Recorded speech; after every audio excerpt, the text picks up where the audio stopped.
کہ اللہ تبارک و تعالیٰ ہی جانتا ہے کہ قیامت کب قائم ہوگا. دوسرا علم ہے وَيُنَزِّلُ الْغَيْثَ کہ بارش کب ہوگی اور کہاں ہوگی، اس کا بھی علم صرف اللہ کو ہی ہے. رہی بات موسم کی تفصیلات کی، ایک ویدر جو ہم موبائل کے اندر دیکھتے ہیں، اس ویدر کا حقیقت سے کوئی تعلق نہیں. یہ ویدر ہمیں دھوکہ دے جاتا ہے، آج دکھائے گا کہ بارش ہونے والی ہے، لیکن اس کو بھی یہ بھی ہمارے ساتھ دھوکہ ہوتا ہے. بلکہ حقیقت وہ ہے ایگزیکٹلی بالکل بہو وہی چیز جو کہ اللہ کو علم ہے کہ بارش ہوگی یا پھر بارش نہیں ہوگی، اس کا علم صرف اللہ کو ہے. وَيَعْلَمُ مَا فِي الْأَرْحَامِ ماں کے رحم کے اندر کیسا بچہ پل رہا ہے، نیک ہونے والا ہے، بد ہونے والا ہے، صالح ہونے والا ہے، فرما بردار ہونے والا ہے، نافرمان ہونے والا ہے، اس کا علم بھی صرف اللہ کو ہی ہے. لیکن اگر کوئی انسان قلم ہوتا ہے، ان کی تربیت کے لیے راستہ ہموار کرتا ہے، انہیں قرآن پڑھ کر کے سناتا ہے، احادیث مبارکہ کے طریقے سے ان کی تربیت فرماتا ہے، تو اللہ سبحانہ و تعالیٰ انہیں نیک ہی بناتے ہیں. چوتھا علم ہے وما تدری نفس ماذا تکسب غدا کہ تم میں سے کوئی شخص یہ نہیں جانتا کہ کل ہو کر کے کہاں کمائے گا اور کیسے کمائے گا. ہو سکتا ہے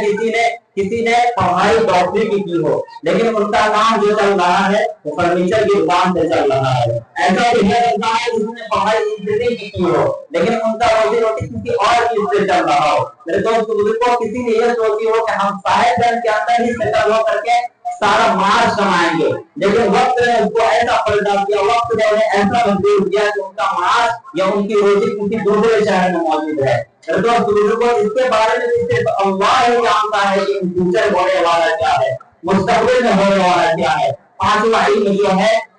وما تدری نفس بأي أرض تموت کہ تم میں سے کوئی شخص ایسا نہیں ہے جو یہ جانتا ہو کہ ان کی موت کہاں آئے گی. کوئی شخص تھا رہنے والا انڈیا کا تھا، موت ان کی ولیج میں ہو رہی ہے. کوئی شخص تھا رہنے والا صاحبگنج کا تھا، لیکن ان کی موت آسنسول کے اندر ہو رہی ہے، یا کسی کی دہلی کے اندر ہو رہی ہے، یا ممبئی کے اندر ہو رہی ہے، کیونکہ ہم میں سے کسی کو پتہ ہی نہیں ہے کہ ہماری موت کہاں ہوگی. چنانچہ انسان کو فرمایا گیا کہ موت سے پہلے موت کی تیاری کی جائے، موت سے پہلے موت کی تیاری کی جائے. ایک شخص دنیا کے اندر جتنا بھی مال کمائے، جتنا بھی گھر بار بنائے، ایک ٹوائلٹ کے اندر پیسہ لاکھوں کا لاکھوں خرچ کرے، اس کا خرچہ 2 لاکھ کا ہو، لیکن پھر بھی وہ قضائے حاجت کے لیے واش روم میں انسان جائے گا تو صرف ضرورت کے لیے جائے گا، معمولی ضرورت کے لیے جائے گا. وہ اپنی ضرورت پوری کرنے کے بعد 2 لاکھ کے واش روم کے اندر بیٹھا نہیں رہے گا یا پھر وہاں پر سویا ہوا نہیں رہے گا. وجہ اس کی کیا ہے کہ وہ اس کی حقیقت کو جانتا ہے. یہ جگہ سونے کے لیے نہیں ہے، یہ جگہ آرام کرنے کے لیے نہیں ہے، بلکہ یہ ضرورت کے لیے جگہ تھی. ضرورت پوری ہو گئی، ہم یہاں تک نکلتے ہیں. ٹھیک اسی طریقے سے میرے بھائیوں، اللہ تبارک و تعالیٰ نے اس دنیا کو جو بنایا ہے، یہاں پر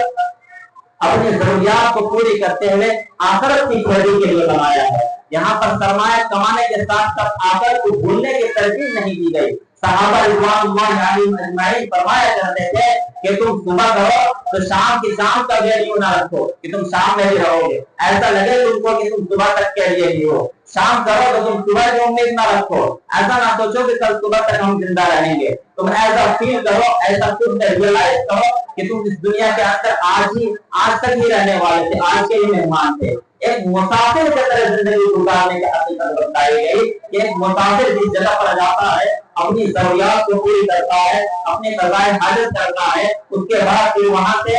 وہ خالی کر کے دوسری جگہ پر منتقل ہو جاتا ہے وطن اصلی کی طرف. ٹھیک اسی طریقے سے ہماری دنیا جو بنائی گئی ہے، ہماری ضروریات کو پوری کرتے ہوئے ہمارے اللہ نے عبادت کے لیے پیدا کیا ہے. ضروریات کی چیزیں لگی رہیں گی، ضروریات کی چیزیں ہمارے ساتھ جڑی رہیں گی، لیکن اس کے اندر کی نماز کے ساتھ ہم موت کی زندگی کو بھول جائیں، اپنی موت کو بھول جائیں. حدیث کے اندر ارشاد فرمایا گیا کہ 5 چیزوں سے پہلے غنیمت جانو. ان میں سے آخری چیز جو بتائی گئی کہ تم اپنی زندگی کو غنیمت جانو موت سے پہلے. ایک حدیث کے اندر اور ارشاد فرمایا گیا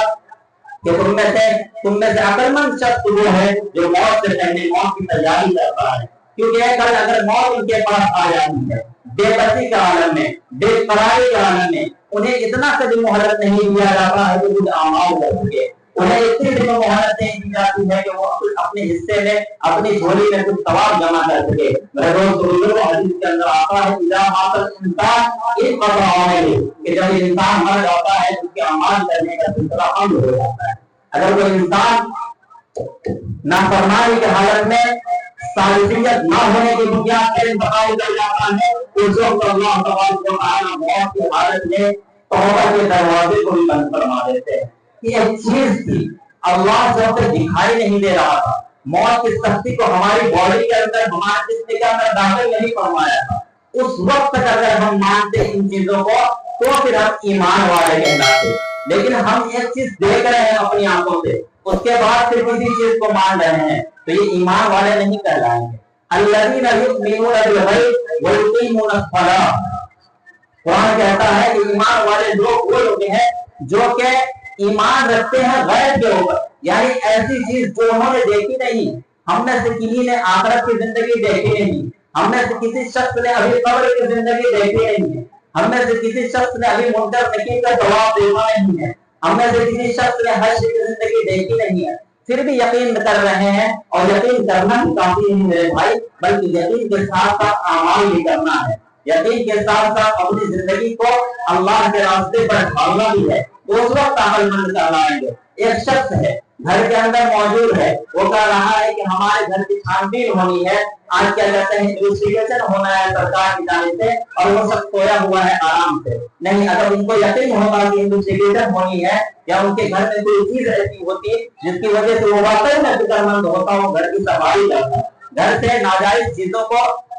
یا انلیگل چیزوں کو وہ ہٹاتا. لیکن اگر وہ انلیگل چیزوں کو ناجائز چیزوں کو وہ رکھ رہا ہے, اس کا مطلب یہ ہے کہ وہ زبان سے کچھ کہہ رہا ہے اور دل کے اندر اس کے کچھ اور ہے.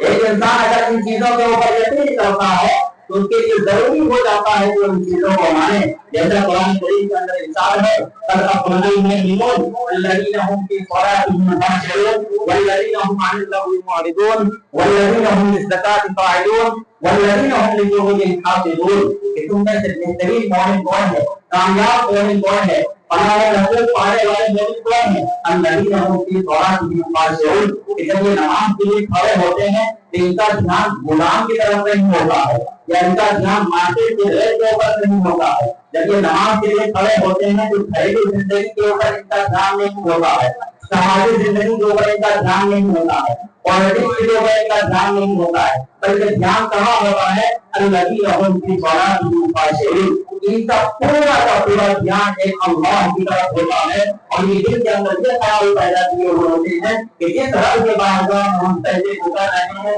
جس رب کے ہم سجدے جھکا رہے ہیں, وہ رب ہمارا دیکھ رہا ہے, وہ رب ہم کو دیکھ رہا ہے نماز پڑھتے ہوئے.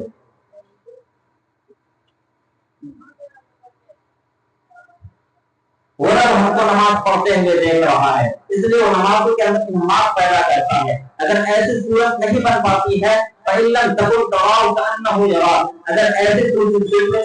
صورت پیدا نہیں کر پاتا ہے کہ وہ رب کو دیکھ رہا ہے, لیکن آخر یہ صورت وہ ضرور پیدا کر جاتا ہے کہ ہمارا رب ہم کو دیکھ رہا ہے. تو اس صورت کو نمازوں میں ڈرنے والا بن جاتا ہے. وَالَّذِينَ هُمْ عَنِ اللَّغْوِ مُعْرِضُونَ, کہ وہ شخص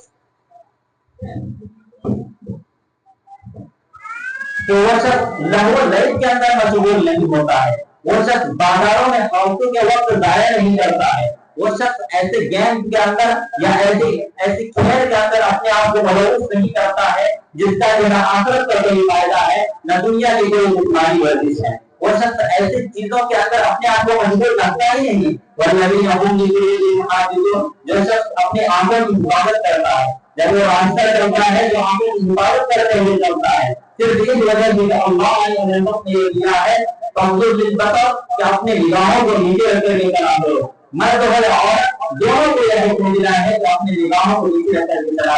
کرے. تو میرے دوست لوگوں کو ایسے مومنین کے بارے میں اللہ تبارک و تعالی کہتے ہیں کہ ایسے لوگ کامیاب ہو گئے. صحابہ کرام رضی اللہ تعالی عنہم اجمعین کے سامنے کچھ لوگ ایسے تھے جو لوگ حضرت ام عائشہ رضی اللہ تعالی عنہ کے پاس آئے اور کہنے لگے کہ رسول اللہ صلی اللہ علیہ وسلم کو رسول ہے, ان کی ملاقات اللہ سے ہے, وہ اللہ سے بہت زیادہ قریب ہیں، وہ ان کے اعمال کا کیا ہی کہنا، ان کے اعمال کے بارے میں بتاؤ۔ جیسے عائشہ رضی اللہ عنہا بیان فرماتی ہیں کہ ان کے یہ اعمال تھے، ایسے ایسے اعمال تھے۔ چنانچہ کچھ لوگ جنہوں نے دریافت کیا تھا اعمال کے بارے میں، وہ لوگ کہنے لگے کہ رسول ہے تو ان کا تو جنت کے اندر جانا قطعی ہے، ان کے اعمال کا ہمارا مقابلہ اعمال کہاں کر سکتا ہے۔ چنانچہ اس وقت نبی پاک صلی اللہ علیہ وسلم تشریف لاتے ہیں اور کہتے ہیں جس نے بھی یہ بات کہی تھی کہ ہمارے اعمال کا مقابلہ کہاں ہو سکتا ہے، اس لیے ہم زیادہ عمل کریں گے تو یاد رکھیں ان میں سے کچھ لوگوں نے یہاں پر بھی ارادہ کیا تھا کہ ہم رات بھر نوافل پڑھیں گے، کچھ لوگوں نے ارادہ کیا تھا ہم زندگی میں روزہ ہی رکھیں گے، کچھ لوگوں نے ارادہ کیا تھا ہم شادی ہی نہیں کریں گے اور اعمال کے اندر ہی پورا نہیں کریں گے۔ تو اللہ کے رسول صلی اللہ علیہ وسلم نے انہیں دعوت دلائی اور کہا کہ یاد رکھو میں تم سے زیادہ روزے رکھنے والا ہوں، میں تم سے زیادہ اللہ کی بارگاہ میں کھڑا ہوتا ہوں، میں تم سے زیادہ اللہ کی بارگاہ میں سر کو جھکاتا ہوں۔ میرے دوستو بزرگوں، انہیں ڈانٹا اور یہ کہا کہ کچھ چیزیں ایسی ہوں تو تم اعتدال کے ساتھ چلو گے دنیا کے اندر، جب تم اعتدال کے ساتھ چلو گے تو قائم رہو گے۔ ایسا نہ ہو کہ تم اعتدال سے ہٹو گے تو رحمانیت اختیار کر بیٹھو گے، تمہارا دین سے معاملہ ہی اڑ جائے گا، تمہارا ذہن ہی دین سے ختم ہو جائے گا۔ تو اللہ کے نبی صلی اللہ علیہ وسلم نے ارشاد فرمایا کہ تم دنیا کے اندر رہو، دنیا کی ضرورتوں کو بھی پوری کرو، اور کرنے کے بعد خاندان والوں کی ضرورتوں بھی کرو، بیویوں کے ادا کرو، رشتہ داروں کو ادا کرو، اس سب کے کرنے کے ساتھ ساتھ تمہارے وقت نمازیں ہیں ان کو ادا کرو، نماز کے لیے وقت ملے تو ان کو ادا کرو، تہجد پڑھو، اللہ سے مانگو، روزے رکھنے کی بات ہے تو ایسا نہ کرو کہ زمانے بھر کا روزہ رکھو، ایسا کرو کہ مہینے کی 3 تاریخ کو 13 14 15 دن روزہ رکھ لو یا ہفتے میں 2 دن رکھ لو، ایسا نہ کرو کہ جتنا یہ معاف کر رہے ہیں گھر والوں کو کے حقوق سے محروم کر دو۔ یہ بھی صحیح اللہ کے رسول صلی اللہ علیہ وسلم نے فرمایا کہ دنیا کے اندر ضرورتوں کے بابت مقدر ہوئے ولو اسرفو اس سے زیادہ نہ رہنا، بلکہ اگر تم کو رہنا بھی پڑے تو اپنا دھیان وہاں پر نہ لگانا۔ ومن حیات الدنیا الا متاع الغرور، قرآن اس طرح میں کہتا ہے کہ یہ دھوکے کا ہے، یہ تمہارے لیے دھوکے کا ہے، انہوں نے کسی کا ساتھ نہیں کیا۔ میرے دوست بزرگوں، بات اور کریں گے تو تفصیل ہو جائے گی قرآن کے آیات کے مطابق اور ان کی تفصیل میں جائیں گے تو میرے دوستوں گھنٹوں وقت لگ جائے گا، اس لیے اپنی بات کو یہیں پر ختم کرتے ہیں۔ اللہ تبارک و تعالی ہمیں موت سے پہلے موت کی تیاری کرنے والا بنائے، اعمال صالحہ کرنے والا بنائے۔ اللہ تبارک و تعالی ہر نیک عمل جو کہ اسلام کے نزدیک پسندیدہ ہے، چاہے وہ دعوت کی تبلیغ، چاہے وہ تبلیغ کے طریقے سے ہو، چاہے وہ تسبیحات کے تعلق سے ہو، چاہے وہ نمازوں کے تعلق سے ہو، چاہے وہ صدقات کے تعلق سے ہو، چاہے وہ روزوں کے تعلق سے ہو، کرنے والا بنائے اور اللہ تبارک و تعالی ہماری حفاظت فرمائے۔ آمین۔ وآخر دعوانا الحمدللہ رب العالمین۔